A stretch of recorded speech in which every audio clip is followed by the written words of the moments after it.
ప్రియులారా, యూదులకు కొన్ని వేల కీర్తనలు ఉన్నాయి. అందులో నుండి క్రీస్తు పూర్వం 440వ సంవత్సరంలో యాజకుడైనటువంటి ఎజ్రా, సంఘ పెద్ద అయినటువంటి లేదా గవర్నర్గా ఉన్నటువంటి నెహెమ్యా భక్తుడు 150 కీర్తనలను సమకూర్చినట్టుగా మనకు కనిపిస్తూ ఉంటుంది. అవే మనకు కీర్తనలు గ్రంథంలో 150 అధ్యాయాలు కనిపిస్తూ ఉంటాయి, లేదా 150 కీర్తనలు. చూడండి ప్రియులారా, ఈ 150 కీర్తనలు ఎవరెవరు రాశారు అని మనం గమనించినట్లయితే 106 కీర్తనలేమో దావీదు భక్తుడు రాసినట్టుగా, 12 కీర్తనలేమో ఆసాపు భక్తుడు రాసినట్టుగా, 11 కీర్తనలేమో కొరహు కుమారులు రాసినట్టుగా, 2 కీర్తనలేమో సొలొమోన్ భక్తుడు రాసినట్టుగా, అదేవిధంగా మోషే ప్రవక్త ఏతాను భక్తుడు చెరొక్క కీర్తనలు రాసినట్టుగా మనకు కనిపిస్తూ ఉంటుంది. ఇంకా మిగిలిన కీర్తనలు ఎవరు రాశారో మనకు తెలియదండి. చూడండి ప్రియులారా, ఈ కీర్తనలు గ్రంథాన్ని కనుక మనం జాగ్రత్తగా గమనించినట్లయితే యూదులు తోరాకు ప్యారలల్గా, ఎందుకంటే వారికి ఉన్నటువంటి బైబిల్లో నుండి, నేను ఈ మాట చెప్పడానికి గల కారణం ఏంటిది అంటే, మనకు బైబిల్ గ్రంథం అంటే పాత నిబంధన, క్రొత్త నిబంధన. యూదులకు బైబిల్ అంటే ఓన్లీ పాత నిబంధననే. ఆ పాత నిబంధన గ్రంథంలో నుండి అన్ని పుస్తకాలను వారు ఒక రకంగా చూస్తే, మోషే ప్రవక్త ద్వారా దేవుడు రాయించినటువంటి 5 పుస్తకాలను, ఆది కాండం నుండి ద్వితీయోపదేశ కాండం వరకు రాయబడినటువంటి 5 పుస్తకాలను వారు ఎక్కువ ప్రాధాన్యతనిస్తూ ఉంటారు వాటికి. చూడండి ప్రియులారా, ఆ తోరాకు ప్యారలల్గా కీర్తనలు గ్రంథాన్ని కూడా విభజించినట్టుగా మనకు కనిపిస్తూ ఉంటుంది. మనం బైబిల్ గ్రంథంలో జాగ్రత్తగా గమనించినట్లయితే కీర్తనలు గ్రంథం 1వ అధ్యాయం నుండి 41వ అధ్యాయం దాకా ప్రథమ స్కందం మనకు కనిపిస్తూ ఉంటుంది. అంటే మొదటి భాగము, మనకు అర్థమయ్యే భాషలో చెప్పాలంటే. 2వ భాగము 42వ కీర్తన నుండి 72వ కీర్తన వరకు. 3వ భాగము 73వ కీర్తన నుండి 89వ కీర్తన దాకా. 4వ భాగము 90వ కీర్తన నుండి 106వ కీర్తన వరకు. చివరిగా 5వ భాగము 107వ కీర్తన నుండి 150వ కీర్తన వరకు వారు విభజించినట్టుగా మనకు కనిపిస్తూ ఉంటుంది. ఏ విధంగా వారు విభజించారు అని మనం ఆలోచన చేసినట్లయితే, తోరాలో రాయబడినటువంటి పుస్తకాలు, మనం ప్రారంభంలో కనిపించేటువంటి 5 పుస్తకాలు, ఉదాహరణకి ఆది కాండంలో మనకు ఏం కనిపిస్తూ ఉంటుంది అంటే, అన్నింటికి ఆరంభాలను దేవుడు తెలియపరుస్తూ ఉంటాడు. అదేవిధంగా కీర్తనలు గ్రంథంలో మొదటి భాగంలో ఏం కనిపిస్తూ ఉంటుంది అంటే, దేవునితో మన సంబంధం ఏ విధంగా ఉండాలి అనే విషయాలు మనకు కనిపిస్తూ ఉంటాయి. 2వ పుస్తకంలో నిర్గమాకాండంలో మనకు ఏం కనిపిస్తూ ఉంటుంది అంటే, ఇజ్రాయెల్ రాజ్యానికి ఆరంభం కనిపిస్తూ ఉంటుంది. కీర్తనల గ్రంథంలో 2వ భాగంలో మనకు కనిపించేటువంటి విషయాలు ఏమిటి అని మనం ఆలోచన చేసినట్లయితే, ఇజ్రాయేలీయులు ఏర్పరచబడినటువంటి జనాంగం గురించి దేవునికి సంబంధించినటువంటి కీర్తనలు 2వ భాగంలో మనకు కనిపిస్తూ ఉంటాయి. లేవియాకాండంలో మనకు కనిపించేటువంటి విషయాలు ఏంటివి అంటే, దేవుని సేవకు ఆరంభం అక్కడ మనకు కనిపిస్తూ ఉంటుంది. కీర్తనల గ్రంథంలో కూడా 3వ భాగంలో మనకు కనిపించేటువంటి విషయం ఏంటిది అంటే, మనం దేవుణ్ణి ఏ విధంగా ఆరాధించాలా, మనం దేవుణ్ణి ఏ విధంగా మహిమపరచాలా, మనం దేవుణ్ణి ఏ విధంగా కీర్తించాలా, ఏ విధంగా ఘనపరచాలి అనే విషయాలు మనకు 3వ భాగంలో కనిపిస్తూ ఉంటుంది. 4వ పుస్తకమైనటువంటి సంఖ్యాకాండంలో మనకు కనిపించేటువంటి విషయాలు ఏంటివి అంటే, ఇజ్రాయేలీయులు ఇతర దేశస్తులతో ఏ విధమైనటువంటి సంబంధాన్ని కొనసాగించాలో తెలియపరచడం జరిగినది. అదేవిధంగా కీర్తనల గ్రంథంలో కూడా 4వ భాగంలో మనకు కనిపించే విషయం ఏంటిది అంటే, ఇజ్రాయేల్ దేశము ఇతర దేశాలతో ఏ విధమైనటువంటి సంబంధం కలిగి జీవించాలో దేవుడు తెలియపరిచినాడు. ఇక 5వ పుస్తకంలో ద్వితీయోపదేశ కాండంలో మనకు కనిపించేటువంటి విషయం ఏంటిది అంటే, దేవుడు ఇజ్రాయేలీయులకు బోధించినటువంటి విషయాలను మళ్ళీ తిరిగి బోధించి వారికి జ్ఞాపకం చేసినట్టుగా మనకు కనిపిస్తూ ఉంటుంది. కీర్తనల గ్రంథంలో కూడా 5వ భాగంలో మనకు కనిపించేటువంటి విషయాలు ఏంటివి అంటే, దేవుని వాక్యానికి సంబంధించినటువంటి విషయాలు కనిపిస్తూ ఉంటాయి. ఉదాహరణకి మనము 2 వారాల క్రితం ధ్యానించినటువంటి కీర్తన 139వ కీర్తన, 5వ భాగంలో ఏముంటుందని చెప్పానంటే దేవుని యొక్క వాక్యానికి సంబంధించినటువంటి కీర్తనలు మనకు కనిపిస్తూ ఉంటాయి. 139వ కీర్తనలో మనం ధ్యానించినటువంటి విషయం ఏంటిది అంటే, మనం ఆరాధిస్తున్నటువంటి దేవుడు ఏ లక్షణాలు కలిగినటువంటి దేవుడు, మనకు దేవుడు ఆ విధంగానే తెలుసా మరొక విధంగా తెలుసా అనే విషయాల్ని మనం ధ్యానించాం. ఎవరైనా ఆ వాక్యాన్ని విని ఉండకపోతే డిస్క్రిప్షన్లో లింక్ ఇస్తూ ఉన్నాను. యూట్యూబ్లో మనకి ఆ వాక్యం అందుబాటులో ఉన్నది కాబట్టి ఆ కీర్తనను కూడా చూసి దేవుణ్ణి మహిమపరచాల్సిందిగా కోరుతూ ఉన్నాను. చూడండి ప్రియులారా, ఈ రోజున మనం ధ్యానించబోతున్నటువంటి కీర్తన 46వ కీర్తన. అంటే ఇది రెండో భాగంలో ఉన్నటువంటి కీర్తనలు ఏంటివి అని మనం జాగ్రత్తగా ఆలోచన చేసినట్లయితే, ఇజ్రాయేలీయులు ఏర్పరచబడినటువంటి జనాంగం గురించి రాయబడినది. అంటే భక్తుల యొక్క అనుభవాల్లో నుంచి వచ్చినటువంటి కీర్తనలు, భక్తులు ఇబ్బంది పడుతూ ఉన్నప్పుడు రాసినటువంటి కీర్తనలు, లేదా దేవుని సహాయాన్ని పొందుకున్నప్పుడు పాడినటువంటి పాటలు మనకి రెండో భాగంలో కనిపిస్తూ ఉంటాయి. ఈ రోజున మనం ధ్యానించబోతున్నటువంటి ఈ కీర్తన పాడింది ఎవరు అని మనం జాగ్రత్తగా ఆలోచన చేసినట్లయితే, హిజ్కియా రాజు పరిపాలన చేస్తూ ఉన్నటువంటి సమయంలో రాజు తన సైనికులందరితో కలిసి ఈ కీర్తనను దాదాపుగా 580 సంవత్సరంలో క్రీస్తు పూర్వం వారు పాడినట్టుగా మనకు కనిపిస్తూ ఉంటది. సాయంకాల సమయంలో అది కూడా.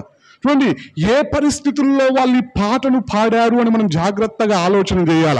ఎందుకంటే ఈ రెండవ భాగము వారి అనుభవాల్లో నుండి పాడినటువంటి కీర్తనలు కాబట్టి వాళ్ళు ఏ పరిస్థితుల్లో పాడారు, ఏ సమయంలో పాడారో మనం తెలుసుకుంటే ఈ కీర్తనలను ఎక్కువగా అర్థం చేసుకోవడానికి అవకాశం ఉంటుంది.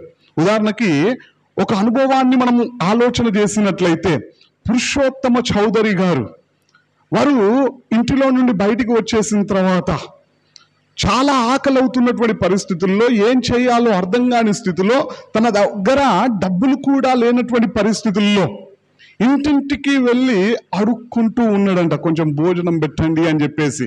అలా అడుగుతున్నటువంటి స్థితిలో ఒక ఇంటి దగ్గరికి వెళ్ళి అడిగినప్పుడు ఆ ఇంట్లో నుండి ఒక ఆమె పులిహోర అన్నం తీసుకొని వస్తూ ఉన్నదంట. ఎవరా అని చూడబోతే ఈయన భార్య గారేనంట. ఆమె, నా భార్య వస్తుంది కదా, నాకు అన్నం పెడుతుంది కదా అని చెప్పేసి పురుషోత్తమ చౌదరి గారు అనుకుంటే, ఆమె దగ్గరకు వచ్చి పక్కకు జరుగు అని చెప్పేసి అన్నదంట. అది వాళ్ళ ఇల్లు కాదండి, ఎవరింటికో వెళ్ళి అడుక్కుంటే అస్టర్ అందులోనే ఉన్నది. నా భార్య వస్తుంది కదా, నా యొక్క పరిస్థితిని అర్థం చేసుకొని నాకు భోజనం పెడుతుంది కదా అని చెప్పేసి ఆయన ఆలోచిస్తే పక్కకు జరగమని చెప్పి బయటికి వచ్చేసిన తర్వాత ఆవులు పేడ వేస్తే ఆ పేడలో వేసి తినమని చెప్పిందంట. చూడండి ఎంత కఠినంగా వ్యవహరించిందో అస్టర్, ఒకసారి మనం ఆలోచన చేయాల. ఆ స్థితిలో ఆయన ఆ ఆహారాన్ని కూడా ఒక్కొక్క మెతుకును ఏరుకుంటూ తింటూ ఉన్నాడంట. ఎందుకంటే ఆకలికి తట్టుకోలేకపోతూ ఉన్నాడు. విపరీతమైనటువంటి ఆకలి అవుతూ ఉన్నటువంటి ఆ స్థితిలో ఆ పేడలో నుండి ఒక్కొక్క మెతుకును తింటూ ఆయన రాసినటువంటి పాట, లేదా ఆ పరిస్థితిలో పాడినటువంటి పాట ఏంటిది అంటే, యేసు నా అన్న కాడ నా కోసం శ్రమ పడలేదా?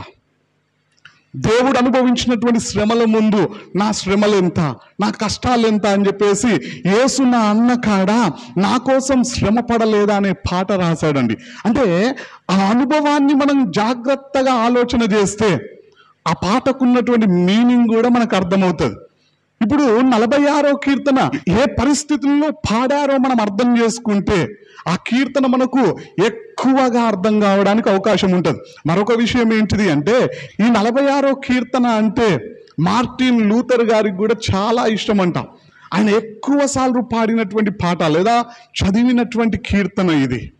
చూడండి, అలాంటి కీర్తనను ఈ రోజున మనం ధ్యానించబోతూ ఉన్నాం. ఈ కీర్తన ఏ స్థితిలో రాశారు లేదా ఏ స్థితిలో పాడారు అని మనం జాగ్రత్తగా చరిత్రను గనక ఆలోచన చేసినట్లయితే ఆ అనుభవం మనకి బైబిల్ గ్రంథంలో ఎక్కడ కనిపిస్తుంది అంటే, రాజులు 2వ గ్రంథము 18వ అధ్యాయం 19వ అధ్యాయంలో, అదేవిధంగా యెషయా గ్రంథము 36వ అధ్యాయం 37వ అధ్యాయంలో, అదేవిధంగా దినవృత్తాంతములు 2వ గ్రంథము 32వ అధ్యాయంలో, ఈ 5 అధ్యాయాలను మనం జాగ్రత్తగా ధ్యానించినట్లయితే ఈ కీర్తన ఏ పరిస్థితిలో పాడారో మనకు అర్థం కావడానికి అవకాశం ఉన్నది. చూడండి, ఆ నేపథ్యాన్ని కనుక మనం జాగ్రత్తగా ఆలోచన చేసినట్లయితే క్రీస్తు పూర్వం 722 సంవత్సరంలో ఇజ్రాయెల్ దేశం పూర్తిగా విచ్ఛిన్నమైపోయినది. ఎందుకంటే నినివే రాజధానిగా ఉన్నటువంటి అష్షూరు సామ్రాజ్యాన్ని పరిపాలిస్తున్నటువంటి చక్రవర్తి ఇజ్రాయెల్ దేశం మీదకి దండెత్తుకొని వెళ్ళి ఆ దేశంలో ఉన్నటువంటి ఇజ్రాయేలీలందరినీ అక్కడి నుండి తరిమేశాడు. అంతటితో ఊరుకోకుండా యెరూషలేం చుట్టుప్రక్కల ఉన్నటువంటి ప్రాకారము కలిగినటువంటి ప్రతి పట్టణాన్ని జయించినాడంట. ప్రతి పట్టణాన్ని జయిస్తూ లాకీష్ అనబడినటువంటి ప్రాంతానికి వచ్చి అక్కడి నుండి హిజ్కియా రాజు కూడా ఒక వర్తమానాన్ని పంపించినాడు. నెక్స్ట్ నేను యుద్ధం చేయాలనుకుంటున్నది మీతోనే. నేను ఎన్నో రాజ్యాలను జయించాను.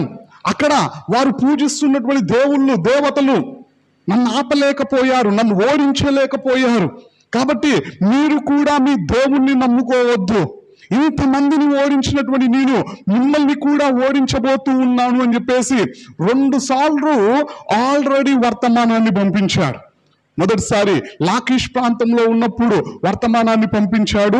మరికొన్ని రోజులైన తర్వాత మళ్ళీ తన దగ్గరగా వచ్చి మరొకసారి వర్తమానాన్ని పంపిస్తే హిజ్కియా రాజు ప్రార్థనాపరుడు కాబట్టి ప్రార్థన చేస్తూ పెద్దలను పిలిపించుకొని ఏం చేద్దామని చెప్పేసి ఆలోచన చేసినప్పుడు ఇప్పుడు అష్షూర్ సామ్రాజ్యాన్ని పరిపాలిస్తున్నటువంటి సెన్హెరీబు రాజు వచ్చినట్లయితే ఏం చేస్తాడు అంటే వాళ్ళు ఆలోచించినారంట.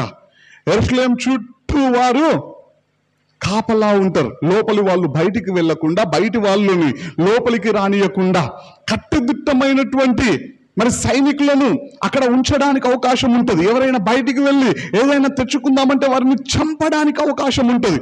ఇప్పుడు యెరూషలేం పట్టణంలో నీళ్లు ఉంటాయి అంటే అది ఒక కొండ మీద ఉన్నది కాబట్టి లోపలి వరకు నీళ్లు రావు. సొలొమోన్ రాజు యెరూషలేం ప్రాకారం బయట వరకు నీళ్లు వచ్చే విధంగా చేసినాడు హెబ్రోన్ ప్రాంతం నుండి. కాబట్టి ఇప్పుడు మనకి ఇబ్బంది దేని వల్ల కలుగుతుంది అంటే నీళ్ల వల్ల అని గుర్తించి హిజ్కియా రాజు అంట ఒక టన్నల్ని దోవమని చెప్పిండంట సైనికులకి. వారు త్వరగా 1 నుండి 2 కిలోమీటర్లు టనల్ దోవిరంట, సొరంగ మార్గం లాంటిది, అందులో నుండి నీళ్లు రావడానికి. వెంటనే ఆ బయట ఉన్నటువంటి నీళ్లు లోపలికి వచ్చిన తర్వాత మళ్ళీ ఆలోచన చేసిరంట పెద్దలతో కూర్చొని హిజ్కియా రాజు.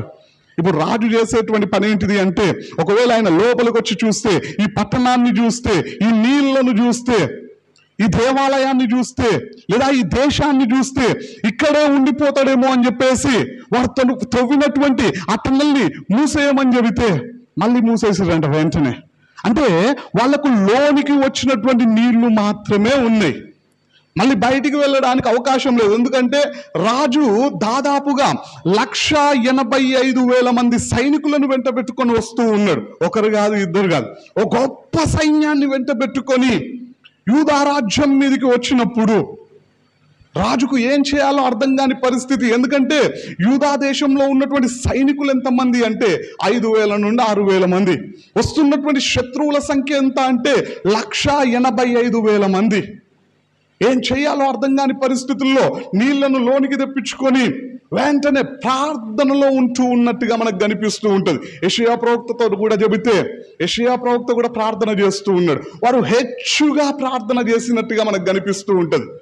ఆ యొక్క సెన్హెరీబు రాజు చిట్ట చివరికి యెరూషలేం ప్రాంతము దగ్గరకు వచ్చేసి అప్పటికి దాదాపుగా 3 రోజులు అవుతూ ఉన్నది. వారు చేసినటువంటి పని ఏంటిది అంటే 2 రోజులేమో ప్రాకారం చుట్టూ ముట్టడించినారంట. అంటే 185,000 మంది ప్రాకారాన్ని ముట్టడించినారు. అక్కడనే నిలబడ్డారు. ఎవరిని బయటికి రానివ్వకుండా, బయట వారు ఎవరు లోనికి వెళ్లకుండా వారు ముట్టడించేసినారంట. 3వ రోజున ఏం చేస్తూ ఉన్నాడు రాజు అంటే తన సైనికులందరితో అర్పించినాడంట. ఇంతకు ముందు వచ్చినటువంటి 2 సందర్భాల్లో కూడా యూదులకు అర్థమయ్యే భాషలో వారిని భయపెట్టే విధంగా కొన్ని మాటలను వారు పలికినట్టుగా మనకు కనిపిస్తూ ఉంటుంది. ఇక్కడ సైనికులు కూడా అరుస్తూ ఉన్నారంట, మీ దేవుడే మీ రాజ్యం మీదకి నన్ను పంపించాడు, మీ దేవుడే మీ దేశాన్ని నాకు అప్పగించబోతూ ఉన్నాడు. నేను ఎన్నో ప్రాంతాలకు వెళ్ళి ఎన్నో రాజ్యాలను జయించిన వారి దేవుళ్ళు నన్ను ఓడించలేకపోయారు, వారందరూ ఓడిపోయారు. వాళ్ళు ఏ విధంగా ఓడిపోయారో హిజ్కియా రాజు ఆరాధిస్తున్నటువంటి దేవుడు కూడా అదే విధంగా ఓడిపోబోతూ ఉన్నాడు.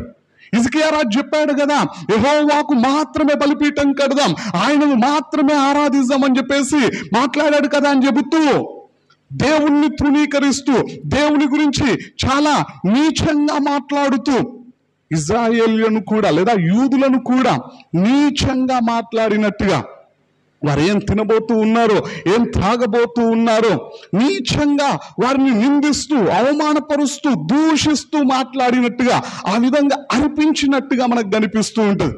వారు వచ్చినటువంటి 2 సందర్భాల్లో కూడా ఇవే మాటల్ని తన దూత ద్వారా తెలియపరిచినాడు.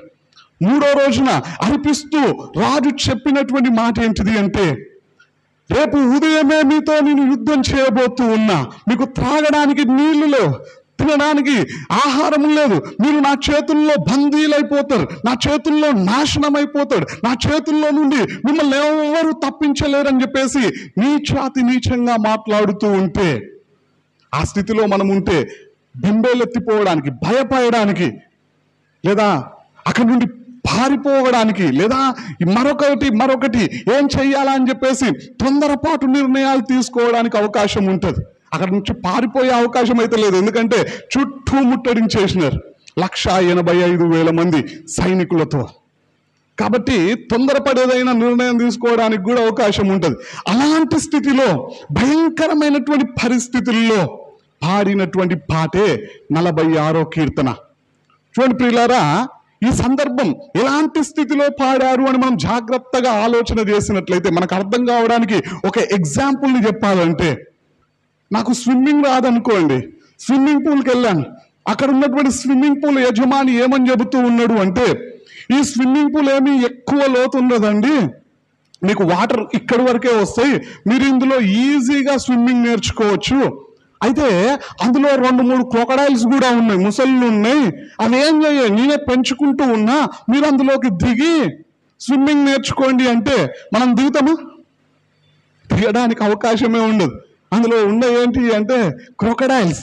అందులోనికి దిగితే నేను పెంచుకునేవాడినా, ఓనర్నా, లేదంటే సర్వెంట్నా, లేదంటే బయట ఉన్నా అని చూడదు, ఫాస్ట్ నన్ను చంపేస్తుంది. భయపడతాం, అందులో కనీసం కాళ్ళు పెట్టే ప్రయత్నం కూడా చేయం, ఆ నీళ్లను ముట్టుకునే ప్రయత్నం కూడా చేయం. ఎందుకంటే భయంకరమైనటువంటి పరిస్థితిలోనికి వెళ్తాం మనం అక్కడికి వెళ్తే. ఉదాహరణకి ఇంకా సింపుల్గా అర్థం కావాలంటే, ఎవరి ఇంట్లోనైనా కుక్ ఉందనుకోండి, ఆ ఇంట్లో కుక్ ఉందని తెలిసినప్పుడు మనం డైరెక్ట్గా లోపలికి వెళ్ళిపోతామా అంటే వెళ్ళం, బయట నుండే పిలుస్తాం. పిలిచి వాళ్ళని చూసిన తర్వాత వాళ్ళు రమ్మంటే కూడా వెళ్ళం, వాళ్ళని అడుగుతాం కుక్ అని కట్టేశారా అని చెప్పేసి. ఒక కుక్ ఉంటేనే అంత భయపడితే, చూడండి సెనహెరీబు రాజు 185,000 మందిని వెంట పెట్టుకొని వచ్చి, తెల్లారితే నేను మీతో యుద్ధం చేయబోతూ ఉన్నా, మీ దేశాన్ని నాశనం చేయబోతూ ఉన్నా, మీ దేవుడే నన్ను ఇక్కడికి పంపించాడు, మీ దేవుణ్ణి కూడా నేను ఓడించబోతూ ఉన్నా అని చెప్పేసి ప్రలాపాలు పలుకుతూ ఉంటే, ఏం చెయ్యాలో అర్థం కాని పరిస్థితుల్లో ఉన్నప్పుడు, ఎందుకంటే వీళ్ళ దగ్గర ఉన్నటువంటి సైన్యం ఎంత అంటే 5,000 మంది లేదా 6,000 మంది, వారితో 185,000 మందిని ఓడించడం అసాధ్యమైన పని. అలాంటి స్థితిలో, అంత భయంకరమైనటువంటి పరిస్థితుల్లో, ఏం చెయ్యాలో అర్థం కాని స్థితిలో, క్లిష్ట పరిస్థితుల్లో, తెల్లారితే నాశనం కాబోతూ ఉన్నామని తెలుసుకున్నప్పుడు, ఆ సాయంకాలం యూదులు పాడినటువంటి పాట 46వ కీర్తన. చూడండి వారు ఏమని పాడుతూ ఉన్నారు అని మనం జాగ్రత్తగా ఆలోచన చేసినట్లయితే, 46వ కీర్తన 1వ వచనంలో రాయబడినది, దేవుడు మనకు ఆశ్రయమును దుర్గమునై ఉన్నాడు, ఆపత్కాలంలో ఆయన నమ్ముకొనదగిన సహాయకుడు. ఇది పల్లవి, వారు పాడినటువంటి పాటలో పల్లవి. మనకి 3 చరణాలు కనిపిస్తూ ఉంటాయి ఇందులో. 2వ వచనం, 3వ వచనం ఒక చరణం, 4వ వచనం, 5వ వచనం 2వ చరణం, 6వ వచనం నుండి 9వ వచనం వరకు 3వ చరణం. చూడండి ఈ పాటలో వారు పాడినటువంటి పల్లవి ఏంటిది అంటే, దేవుడు మనకు ఆశ్రయమును దుర్గమునై ఉన్నాడు, ఆపత్కాలములో ఆయనే నమ్ముకొనదగిన సహాయకుడు. వాళ్ళకేమొచ్చింది అంటే ఆపద, భయంకరమైనటువంటి సమస్య, శత్రువు 185,000 మందితో అరిపిస్తూ ఉన్నాడు, భయపెడుతూ ఉన్నాడు, కలవర పెడుతూ ఉన్నాడు, యెరూషలేము పట్టణాన్ని ముట్టడించి ఉన్నాడు. వాళ్ళకు అవసరాలు వస్తూ ఉన్నప్పుడు, ఆపద కలుగుతూ ఉన్నప్పుడు, భయం కలుగుతూ ఉన్నప్పుడు, ఇబ్బంది రాబోతూ ఉన్నది అని తెలుసుకున్నప్పుడు, తెల్లారితే మరణించబోతూ ఉన్నామని తెలుసుకున్నప్పుడు యూదులు పాడుతున్నటువంటి పాట ఏంటిది అంటే, ఆపత్కాలములో ఆయనే నమ్ముకొనదగిన సహాయకుడు. దేవుని నామానికి స్తోత్రం. హల్లెలూయా. దేవుడు నమ్ముకోదగిన సహాయకుడైన, ఎలాంటి పరిస్థితుల్లో ఉన్నా, ఎంత భయంకరమైన పరిస్థితుల్లో ఉన్నా, నీ సమస్య చిన్నదైనా పెద్దదైనా సరే ఆయన నమ్మదగిన వాడు. ఆయన చూడండి, ఇంత విశ్వాసం వీరికి ఎక్కడి నుండి వచ్చింది అని మనం జాగ్రత్తగా ఆలోచించినట్లయితే, ఎందుకంటే ప్రాణాలు పోతాయని తెలిసినప్పుడు పాడుతున్నటువంటి పాట ఇది. తెల్లారితే మనం ఉంటామో ఉండమో అని తెలుసుకున్నప్పుడు పాడుతున్నటువంటి పాట ఇది. మామూలుగా ఏదో చిన్న కష్టం వచ్చినప్పుడు కాదు వీరు పాడుతున్న పాట ఇది. తెల్లారితే ఏం జరుగుతుందో, మా శత్రువులు మమ్మల్ని ఎంత భయంకరంగా చంపబోతున్నారో అని అర్థం చేసుకున్నటువంటి స్థితిలో ఉన్నప్పుడు, ఎందుకంటే 185,000 మంది ఉన్నారు అక్కడ, లోపల సైనికులు 5,000 నుంచి 6,000 ఉన్నారు. మేము ఓడిపోతాం, మాకు సహాయం ఎక్కడి నుండి వస్తుంది అంటే దేవుడు నమ్మదగిన వాడు. ఈ స్థితిలో కూడా హల్లెలూయా. చూడండి, అంత విశ్వాసం ఎక్కడి నుండి వారికి వచ్చింది అంటే, వారు చిన్న చిన్న విషయాలకు కూడా దేవుని మీద ఆధారపడ్డారు. చిన్న సమస్య వచ్చినప్పుడు కూడా దేవుణ్ణి నమ్ముకున్నారు. చాలా మంది చేసేటువంటి పొరపాటు ఏంటిది అంటే, చిన్న చిన్న విషయాలకేమో దేవుని మీద ఆధారపడరు. పెద్ద సమస్య వచ్చి పడ్డప్పుడు అప్పుడు ఆధారపడతారా అంటే అప్పుడు కూడా ఆధారపడరు. ఒకవేళ ఆధారపడినట్టు మాట్లాడినా విశ్వాసం ఉండదు. ఎందుకంటే మనం చిన్న చిన్న వాటికి దేవుని మీద ఆధారపడి దేవుని దగ్గర నుండి సహాయాన్ని పొందుకుంటే, ఓ పెద్ద సమస్య వచ్చినప్పుడు కూడా మనం ఎవరి వైపు చూడగలుగుతాం అంటే దేవుని వైపు చూడగలుగుతాం. ఎగ్జాంపుల్గా మనం దావీదు భక్తుని జీవితాన్ని కనుక ఆలోచన చేసినట్లయితే, గొర్రెలు కాస్తూ ఉన్నప్పుడు సింహం వచ్చింది, ఎలుగుబంటి వచ్చింది. వాటిని జయించిన తర్వాత గొల్యాత్ దగ్గర నిలబెట్టినాడు దేవుడు. సింహం యొక్క బలం నుండి, ఎలుగుబంటి యొక్క బలం నుండి దేవుడు కాపాడాడు అనే విశ్వాసం ఆయనకున్నది కాబట్టి గొల్యాతు లాంటి శూరుడు ముందట నిలబడ్డా. మనం జాగ్రత్తగా సమూయేలు మొదటి గ్రంథం 17వ అధ్యాయాన్ని ధ్యానిస్తే అర్థమవుతుంది.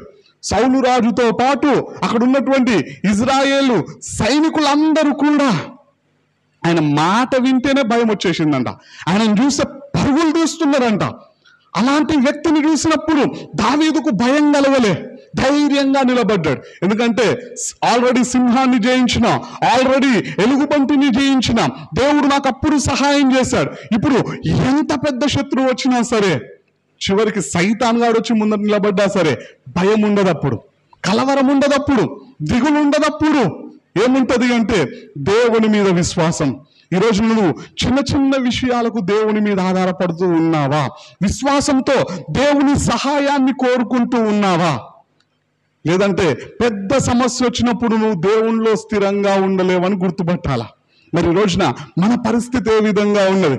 చూడండి ప్రియులారా, యూదులు పాడినటువంటి ఈ పాటలో వాళ్ళు పాడినటువంటి మొదటి చరణం ఏంటిది అని మనం ఆలోచన చేసినట్లయితే 2-3 వచనాల్లో మనకు కనిపిస్తూ ఉన్నది. కావున భూమి మార్పు నొందినను, నడి సముద్రములో పర్వతములు మునిగినను, వాటి జలములు ఘోషించుచు నురుగు కట్టినను, ఆ పొంగునకు పర్వతములు కదిలినను మనము భయపడము. వారు పాడుతూ ఉన్నారు దేవుణ్ణి స్తుతిస్తూ.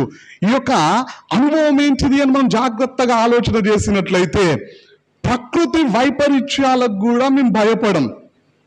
ఎందుకు భయపడము అని వాళ్ళు అంటూ ఉన్నారు అంటే, చూడండి ఈ మాటల్ని మనం జాగ్రత్తగా గమనిస్తే మనకు అర్థమయ్యే విషయం ఏంటిది అంటే, భూమి మార్పు నొందినను. ఎప్పుడు మార్పు నొందుతుంది అంటే భూకంపాలు వచ్చినప్పుడు. నడి సముద్రములలో పర్వతములు మునిగినను అంటే తుఫానులు వచ్చినా, సునామీ వచ్చినా, ప్రకృతి వైపరీత్యాలు ఏమి వచ్చినా మేము భయపడం. వారి వచనాన్ని పాడుతూ ఉన్నప్పుడు యూదుల మైండ్లో మెదిలినటువంటి విషయాలు ఏంటివి అంటే, మా పూర్వీకులను ఎర్ర సముద్రం అడ్డు వచ్చినప్పుడు దేవుడు అందులో మార్గాన్ని కలగజేసినాడు. యోర్దాను కాలు అడ్డుగా వచ్చినప్పుడు దేవుడు యోర్దాను నీళ్లను కూడా ఆనకట్టలాగా ఆపేసినాడు. ఇప్పుడు మాకు కూడా ప్రకృతి వైపరీత్యాలు కలిగినా సరే మేము భయపడం. ఎందుకు భయపడం అంటే మాకు దేవుడు ఉన్నాడు సహాయం చేయడానికి. మమ్మల్ని ఆదుకోవడానికి, మమ్మల్ని రక్షించడానికి, మమ్మల్ని కాపాడుకోవడానికి మమ్మల్ని ఏర్పరచుకున్నటువంటి దేవుడు ఉన్నాడు అని చెప్పేసి ధైర్యంగా పాడుతూ ఉన్నారు. తెల్లారితే యుద్ధం జరగబోతూ ఉన్నది అని తెలుసుకున్నప్పుడు ఆ సాయంకాలం వారు పాడుతున్నటువంటి పాట. మీరు ఈ మాటలు వింటూ ఉన్నప్పుడు మీకు వచ్చే ఆలోచన ఏంటిది అంటే, ఎప్పుడు ఎర్ర సముద్రం గురించి చెబుతూ ఉంటారు, లేదా యోర్దాను నీళ్ళ గురించి చెబుతూ ఉంటారు. అలాంటివి ఇప్పుడు జరుగుతాయా? ఆ విధంగా దేవుడు ఇప్పుడు కాపాడుతాడా అనే ఆలోచన మనకు రావచ్చు. ఈ మధ్య కాలంలో జరిగినటువంటి ఒక సంఘటనను మనం జ్ఞాపకం చేసుకున్నట్లయితే, ఎప్పుడు జరిగింది ఇది అంటే 2004 డిసెంబర్ 25వ తారీఖు. 2004 అంటే ఇది 2024, అంటే 20 సంవత్సరాల క్రితం ఏం జరిగింది అని మనం జాగ్రత్తగా ఆలోచన చేసినట్లయితే మన అందరికీ తెలిసినటువంటి విషయమే. సునామీ వచ్చింది. ఎక్కడొచ్చింది అంటే థాయిలాండ్లో వచ్చింది, ఇండియాలో కూడా వచ్చింది, ఇండోనేషియాలో ఒక గ్రామం పేరు పాలి, అక్కడ కూడా వచ్చింది. ఆ పాలి గ్రామంలో ముస్లిం డామినేషన్ ఎక్కువ ఉంటుంది. ఎందుకంటే అక్కడ 10,000 మందికి ప్రజలు నివసిస్తూ ఉంటారు ఆ చిన్న గ్రామంలో. అందులో మెజారిటీ ఎవరు అంటే ముస్లిమ్స్. దాదాపుగా అందులో 375 మంది యేసుక్రీస్తు ప్రభు వారిని నమ్ముకున్నారంట. వారి దగ్గరకు వచ్చేసి ఆ రోజున డిసెంబర్ 25వ తారీఖు చెప్పినటువంటి మాట ఏంటిది అంటే, మీరు ఈ సంవత్సరం పండగ చేయొద్దు, క్రిస్టమస్ జరుపుకోవద్దు అని చెప్పేసి వారిని బెదిరిస్తే, ఉదయము చర్చిలో ఆరాధన జరగలేదంట అండి. వారు జరిపించుకోలేదు, భయపడిపోయారు. అందులో యవనస్తులకి ఎవరికి వచ్చిందో ఆలోచన కానీ ఒక ఆలోచనకు వచ్చినారంట, మనందరం ఏం చేద్దామంటే ఈ నైట్ డిసెంబర్ 25th నైట్ పక్కనే కొండ ఉంది కదా, కొండ మీదకి వెళ్ళిపోదాం, అక్కడ ప్రార్థన చేసుకుందాం, అక్కడ క్రిస్టమస్ ఆరాధన జరుపుకుందాం, అక్కడ దేవుణ్ణి ఆరాధిద్దామని చెప్పేసి మాట్లాడుకొని వారందరూ 375 మంది క్రైస్తవులు ఆ కొండ మీదకి వెళ్ళిపోయారంట. రాత్రంతా దేవుణ్ణి ఆరాధించి, దేవుణ్ణి మహిమపరిచి, దేవుణ్ణి గణపరిచి ఉదయం కిందికి వచ్చేసరికి ఊరు లేదంట. ఏమైంది అంటే సునామీలో కొట్టుకోబోయింది. చూడండి, ఆ 375 మంది క్రైస్తవులను కాపాడినాడు దేవుడు ఆ సునామీ బారిన పడకుండా. ఒకప్పుడు ఇజ్రాయేలీయులను ఎర్ర సముద్రంలో మునిగిపోకుండా కాపాడినాడు, ఫరో చేతిలో నాశనం కాకుండా కాపాడినాడు. అదేవిధంగా 2004 డిసెంబర్ 25వ తారీఖున వచ్చినటువంటి సునామీలో 375 మంది క్రైస్తవులు మరణించకుండా దేవుడు ఇండోనేషియాలోని పాలి గ్రామంలో ఈ అద్భుతాన్ని జరిగించినారు. ఆ ప్రజలు ఆ విధంగా వీరిని భయపెట్టడానికి అనుమతి ఎవరిచ్చిర్రు అంటే దేవుడే ఇచ్చినాడు. కొన్నిసార్లు దేవుడే అలాంటి పరిస్థితుల గుండా నడిపిస్తాడు. ఎందుకోసం అంటే వారు భయపెడితేనే వీరు కొండ మీదకి వెళ్తారు, అక్కడికి వెళ్తేనే వీరు కాపాడబడతారు. మనం బైబిల్ గ్రంథంలో జాగ్రత్తగా గమనించినట్లయితే గొల్యాతు వచ్చి భయపడుతూ ఉంటే దేవుడు గొల్యాతును చంపేలే, ధైర్యవంతుడైనటువంటి దావీదును పంపించినాడు అక్కడికి. ఈ రోజున సమస్యలు వస్తూ ఉన్నప్పుడు, శోధనలు వస్తూ ఉన్నప్పుడు దేవుడు ఆ శోధన నుండి మనల్ని విడిపించాలని ఆశపడుతూ ఉన్నాడు. వెంటనే దేవుడు శోధనని తీసేయడండి, ఆ శోధన మీద నిన్ను విజయం పొందుకునే విధంగా నిలబెడతాడు. నువ్వు ఏ విధంగా ఆ శోధనను ఎదుర్కోవాలో, నువ్వు ఏ విధంగా ఆ శోధనలో నమ్మకత్వాన్ని కనుపరచాలో, దేవుని సహాయము ద్వారా ఆ శోధనను, సాతానును ఏ విధంగా జయించాలో దేవుడు నేర్పించడానికి అవకాశం ఉంటుంది. మరి రోజున మన పరిస్థితి ఏ విధంగా ఉన్నది? యూదులు పాడుతున్నటువంటి మొదటి చరణంలోని మాటలు, ప్రకృతి వైపరీత్యాలు వచ్చినా మేము భయపడం, ఎందుకంటే ఆల్రెడీ మా పూర్వీకులను దేవుడు సముద్రంలో నుండి నడిపించుకుంటూ వచ్చినాడు. యోర్దాను నీళ్లను కూడా ఆనకట్టలాగా ఆపివేసి, నిలిపివేసి దేవుడు ఇజ్రాయెల్ దేశంలోనికి మమ్మల్ని నడిపించినాడు అని చెప్పేసి వారు జ్ఞాపకం చేసుకుంటూ దేవుణ్ణి మహిమపరిచినారు. వాళ్ళు పాడినటువంటి 2వ చరణంలోని మాటల్ని మనం జాగ్రత్తగా గమనించినట్లయితే 4-5 వచనాల్లో మనకు కనిపిస్తూ ఉంటుంది. చూడండి, ఒక నది కలదు, దాని కాలువలు దేవుని పట్టణమును, సర్వోన్నతుని మందిరపు పరిశుద్ధ స్థలమును సంతోషపరచుచున్నవి. దేవుడు ఆ పట్టణంలో ఉన్నాడు, దానికి చలనము లేదు, అరుణోదయమున దేవుడు దానికి సహాయము చేయుచున్నాడు అని పాడుతూ ఉన్నారు వాళ్ళు. ఇక్కడ మనం జాగ్రత్తగా గమనించినట్లయితే వారికి ఉన్నటువంటి అవసరం ఏంటిది అంటే, వాళ్ళకి నీళ్ళు అయిపోయినాయి, ఆ టన్నల్లో నుంచి వచ్చినటువంటి నీళ్ళు అయిపోయినాయి. అందుకే వాళ్ళు జ్ఞాపకం చేసుకుంటూ ఉన్నారు, ఒక నది ఉన్నది అని చెప్పేసి. అంటే అవసరాలు వచ్చినా మేము భయపడం. ఎందుకు భయపడం అంటే అవసరాలను తీర్చే దేవుడు మాకున్నాడు. మా పూర్వీకులు కూడా మారా ప్రాంతానికి వెళ్ళినప్పుడు చేదైన నీళ్లను ఓ చెట్టు కొమ్మ ద్వారా దేవుడు మధురంగా మార్చినాడు. బండలో నుండి నీళ్లను రప్పించినాడు. మా పూర్వీకులకు దేవుడు మాంసం కావాలి అన్నప్పుడు పురేడులను రప్పించినాడు. ఆకలి అవుతున్నది అన్నప్పుడు ఆకాశం నుండి మంటాను కురిపించినాడు. మా పూర్వీకుల అవసరాలను తీర్చిన దేవుడు మాకున్నాడు. కాబట్టి మాకు కూడా దేవుడు సహాయం చేస్తాడు. అవసరాలు వచ్చినప్పుడు మేము భయపడం. ఫస్ట్ చరణంలోనేమో ప్రకృతి వైపరీత్యాలు వచ్చినా మేము భయపడమన్నారు. రెండో చరణంలోనేమో అవసరాలున్నా మేము భయపడం. ఎందుకంటే అవసరాలను తీర్చే దేవుడు మాకున్నాడు అనే నమ్మకంతో పాడుతూ ఉన్నారు వాళ్ళు. చూడండి, వాళ్ళు ఇంకా పాడుతున్నటువంటి ఈ పాటలో మనకు కనిపిస్తున్నటువంటి విషయాలు ఏంటివి అంటే 5వ వచనం చివరిలో రాయబడినది అరుణోదయమున. వాళ్ళు అంటూ ఉన్నారు దేవుడంట ఆ పట్టణానికి సహాయం చేయబోతూ ఉన్నాడంట. ఏ పట్టణం అంటే యెరూషలేములో. దేవుడు ఆ పట్టణంలో ఉన్నాడు, యెరూషలేములో ఉన్నాడు. కాబట్టి ఎప్పుడు సహాయం చేయబోతున్నాడంటే అరుణోదయం. అరుణోదయం అంటే తెల్లారిన తర్వాత. వీళ్ళు పాడుతున్నదేమో సాయంకాలం పూట. తెల్లారిన తర్వాత దేవుడు మాకు సహాయం చేయబోతూ ఉన్నాడు. తెల్లారిన తర్వాత దేవుడు అద్భుతాన్ని జరిగించబోతూ ఉన్నాడు. తెల్లారిన తర్వాత మాకు భయం ఉండదు. తెల్లారిన తర్వాత మాకు దిగులు ఉండదు. తెల్లారేసరికి మాకు అవసరం ఉండదు. ఎందుకంటే అరుణోదయమున మా దేవుడు మాకు సహాయం చేయబోతూ ఉన్నాడు అని చెప్పేసి వీరు పాడుతూ ఉన్నారు. అంటే విశ్వాసం ఉన్నది కాబట్టి ప్రభువు చెప్పినటువంటి మాటను విశ్వసించి మా అవసరం తీర్చబడబోతూ ఉన్నది. తీరలే ఇంకా అప్పటికి సాయంకాలమే అవుతుంది. తెల్లారిన తర్వాత యుద్ధం చేసి మిమ్మల్ని చంపేస్తా అంటున్నాడు ఆయన్నేమో సెన్హెరీబు రాజు. వీళ్ళేం పాడుతున్నారంటే తెల్లారిన తర్వాత దేవుడు మాకు సహాయం చేయబోతూ ఉన్నాడు, తెల్లారిన తర్వాత దేవుడు మాకు అవసరాన్ని తీర్చబోతూ ఉన్నాడు అని చెప్పేసి సంతోషంగా పాడుతూ ఉన్నారు. ఏ పరిస్థితుల్లో అంటే భయంకరమైనటువంటి పరిస్థితుల మధ్యలో, భయంతో గడపాల్సినటువంటి పరిస్థితుల మధ్యలో, క్లిష్టమైన పరిస్థితులు వారికి ఎదురైనప్పుడు సంతోషంతో విశ్వాసంతో పాడుతూ ఉన్నారు. తెల్లారేసరికి దేవుడు మాకు అద్భుతాన్ని జరిగించబోతూ ఉన్నాడు. అరుణోదయంన మా శత్రువుల మీద మాకు దేవుడు విజయాన్ని ఇవ్వబోతూ ఉన్నాడు. ఎందుకంటే దేవుడు మా పట్టణంలో ఉన్నాడు, దేవుడు మా దేశంలో ఉన్నాడు అని చెప్పేసి వారు గర్వంగా దేవుణ్ణి స్తుతిస్తూ ఉన్నారు విశ్వాసంతో. వారు పాడినటువంటి 3వ చరణంలోని మాటల్ని మనం జాగ్రత్తగా గమనించినట్లయితే 6వ వచనం నుండి 9వ వచనం వరకు మనకు కనిపిస్తూ ఉన్నాయి. జనములు ఘోషించుచున్నవి, రాజ్యములు కదులుచున్నవి, ఆయన తన కంఠధ్వని వినిపించగా భూమి కరిగిపోవుచున్నది. సైన్యములకు అధిపతియగు యెహోవా మనకు తోడై ఉన్నాడు, యాకోబు యొక్క దేవుడు మనకు ఆశ్రయమై ఉన్నాడు. యెహోవా చేసిన కార్యములు వచ్చి చూడుడి. ఆయనే భూమి మీద నాశనములు కలగజేయువాడు, ఆయనే భూదిగంతముల వరకు యుద్ధములు మాన్పువాడు, విల్లు విరుచువాడును, బల్లెమును తెగనరుకువాడును ఆయనే, యుద్ధ రథములను అగ్నిలో కాల్చివేయువాడు ఆయనే. ప్రక్క రాజ్యాలు మా మీదికి లేచిన సెన్హెరీబు రాజు ఇప్పుడు మా మీదికి యుద్ధానికి వచ్చినాడు. 185,000 మందిని వెంట పెట్టుకొని, లేదా ప్రక్క మనుషులు మా మీదికి శత్రువులుగా మారి లేచిన మేము భయపడం. ఎందుకు భయపడం అంటే యుద్ధాలు చేసే దేవుడే మాకు తోడుగా ఉన్నాడు, యుద్ధాలను ఆపివేసే దేవుడే మాకు తోడుగా ఉన్నాడు. అన్నీ దేవుని వశంలోనే ఉన్నవి. ఏది చెయ్యాలన్నా దేవుని అనుమతి లేకుండా ఏ ఒక్కరూ ఏమి చేయలేరు.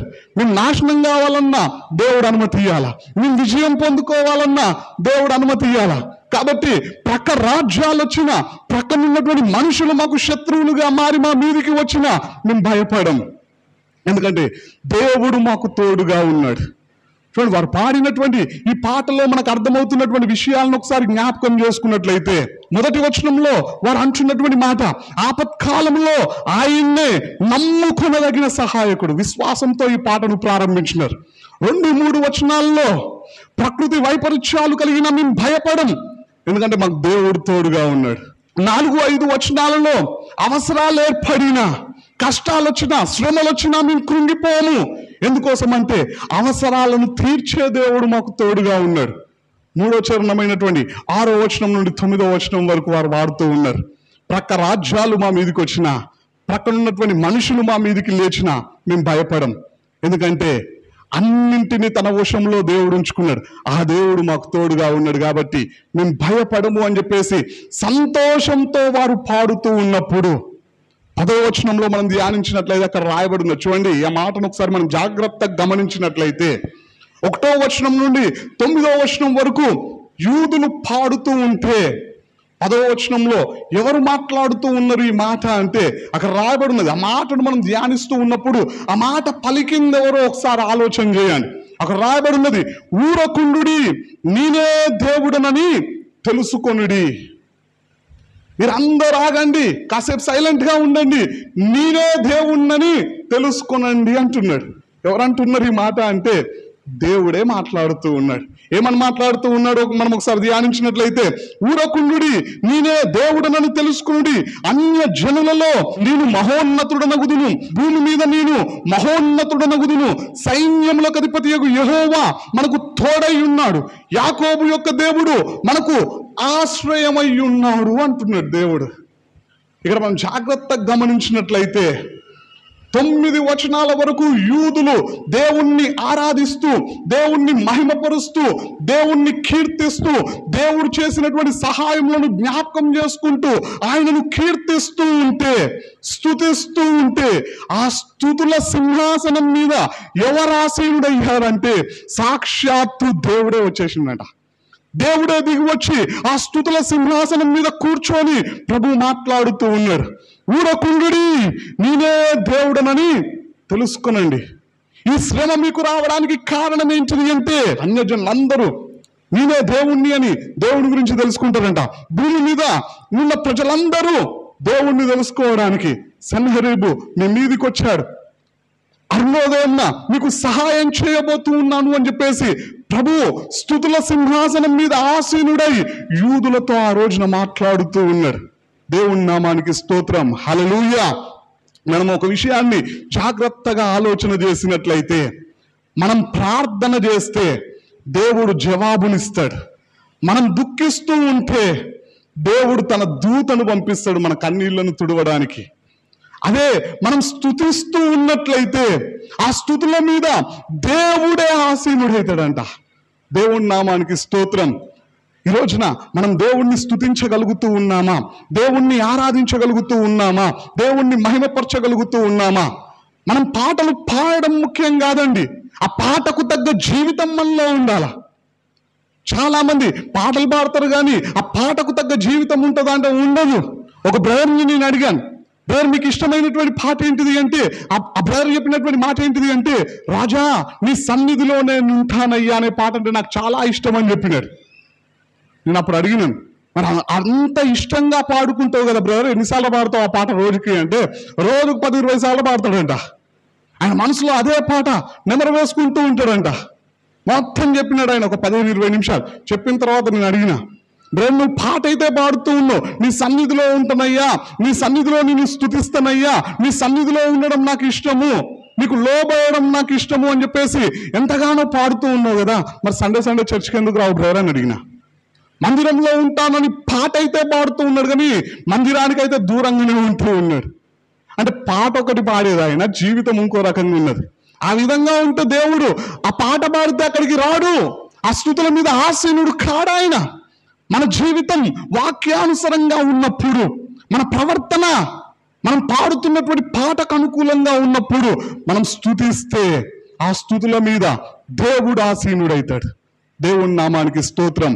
మరి రోజున మన పరిస్థితి ఏ విధంగా ఉన్నది, మనం ఏ విధంగా ఉండి దేవుణ్ణి ఆరాధిస్తూ ఉన్నాం, ఒకసారి మన జీవితాన్ని మనం పరీక్షించుకున్నాం. చూడండి ప్రియులారా, ఇక్కడ మనం జాగ్రత్తగా గమనించినట్లయితే 9 వచనాలలో 3 చరణాలతో కూడినటువంటి పాటను యూదులు పాడినప్పుడు ఆ స్తుతుల మీద దేవుడు ఆసీనుడై మాట్లాడుతూ ఉన్నాడు. మీరు ఊరుకోండి, భూమి మీద ఉన్న ప్రజలందరూ నేనే దేవుణ్ణని తెలుసుకుంటారు. ఆ విధంగా తెలుసుకోబోతూ ఉన్నారు.